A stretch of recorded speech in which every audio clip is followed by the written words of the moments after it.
Now back to trade, and with that March 1st tariff deadline still looming, the home improvement sector is getting ready for its spring season.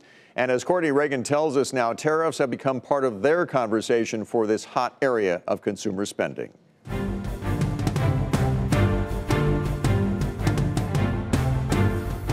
As trade talks continue between the U.S. and China, the trade show must go on. True Value, holding its biannual hardware, home and garden buyer trade show in Dallas, as more than 400 vendors who import goods from China could see tariffs increase from 10 to 25% as early as next Friday. And that's on top of steel, aluminum, and other tariffs instituted last year. As business people, we get that something needs to be done to level the playing field.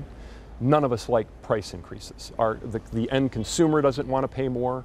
Our store owners don't want to pay more and then have to charge their customers more. Americans spend $10 billion on home improvement products that are now subject to tariffs.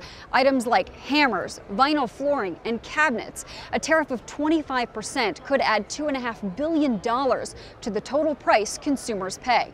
Rust-Oleum is the world's biggest manufacturer of spray paint. The company is already facing rising freight and labor costs, and tariffs on steel cans and some raw materials are adding to cost woes. We do a lot internally as a company first to make sure we don't have to give a price increase. And then when we're just pushed to the wall and we've done everything we can, then we go out with a price increase. Only the 5th price increase in 2 decades, and the first as a result of tariffs.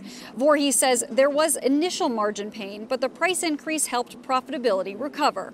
In a letter to the U.S. Trade Representative, the CEO of Sunjo Snowjo says tariffs could make its products, including pressure washers, leaf blowers, and hoses, quote, substantially more expensive for consumers.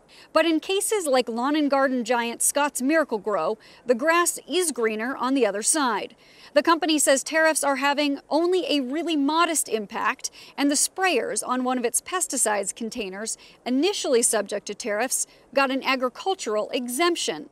As the March 1st tariff deadline approaches, the home improvement sector waits to see whether a deal can be hammered out as its busy spring season takes off. For Nightly Business Report, I'm Courtney Reagan in Dallas, Texas.